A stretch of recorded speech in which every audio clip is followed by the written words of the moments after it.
Want to know how to open or use the navigation window in NetBeans? Well, no worries. In this video, I'm going to show you an easy step-by-step guide on how you can easily open it up.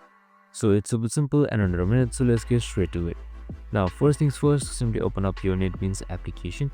So we have also created a video on how to install NetBeans and set it up, so make sure to watch it. And once you've done all of that, on the top, you should be seeing your navigation bar. So adding navigation window is super simple. Just simply head towards the window navigation right here.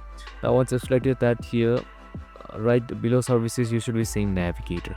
So you can see its shortcut as well. So you can just simply select it to open it, and its shortcut is Ctrl+7.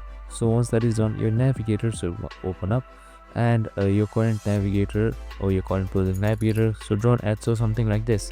And that's it. You can also access its settings, bound goals, and see help goals as well. I hope this video helped. If it did, make sure to like, subscribe, and tune in with us for more of these videos. See you in the next one.